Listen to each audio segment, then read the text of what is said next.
የመኖሬ ሚስጥር፣ የመለምለሜ ሚስጥር፣ ዛሬን እዚህ የመድረሴ ሚስጥር ከእግዚአብሔር ጋር መጣበቄ ነውና በዘመናት መካከል ከእግዚአብሔር ጋር የተጣበቁ የእግዚአብሔርን ወንጌል ያገለገሉ የእግዚአብሔርን አገልግሎት በፍቅርና በመታተር ያገለገሉ እንዳልወደቁ።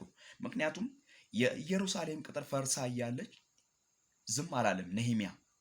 ተቃጥሎ ለእግዚአብሔር ወንጌል ለእግዚአብሔር ስራ ራሱን አሳልፎ ሰጠ።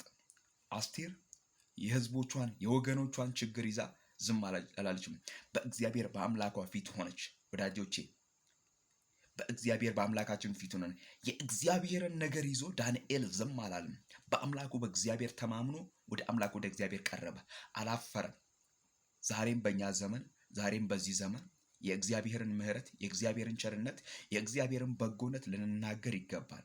ምክንያቱም እግዚአብሔር አምላክ ይረዳናል፣ እግዚአብሔር አምላክ ያግዘናል፣ እግዚአብሔር አምላክ አቅም ይሰጠናል፣ እግዚአብሔር አምላክ ሞገስ ይሰጠናልና ስለዚህ የእግዚአብሔርን ቃል በኃይልና በስልጣን ለመናገር በእግዚአብሔር ፊት ዕለት ዕለት ራሳችንን ወደ እግዚአብሔር ማስጠጋት አለብን።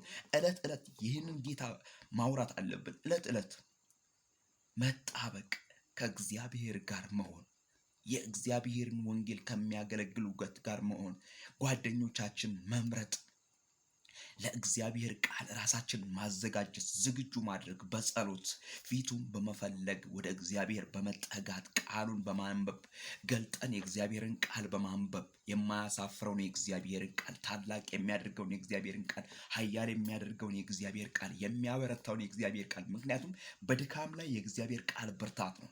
በመውደቅ ላይ የእግዚአብሔር ቃል መነሳት ነው። በማዘን ላይ የእግዚአብሔር ቃል መደሰት ነው። በማልቀስ ላይ የእግዚአብሔር ቃል ማሳቅ ነው። ይሄ ነው የእግዚአብሔር ትልቁ የፍቅሩ ጥግ። እግዚአብሔር አምላክ አንዱንም ሰው አሳዝኖ መልሶ አያውቅም። አንዱንም ፊቱን የጠየቀውን አሳፍሮ አያውቅም። በዘመናት መካከል ዛሬም በእኛ ዘመን የተከበረ ስሙ ዛሬም በእኛ ዘመን የከበረ እግዚአብሔር አለ። ስለዚህ እግዚአብሔር አምላክ በሞገስ በብልጫ እንዲያወጣ ዕለት ዕለት በእግዚአብሔር ፊት ሁን። ጌታ ለዘለዓለም ይባረክ። እግዚአብሔር ለዘለዓለም ይወደስ።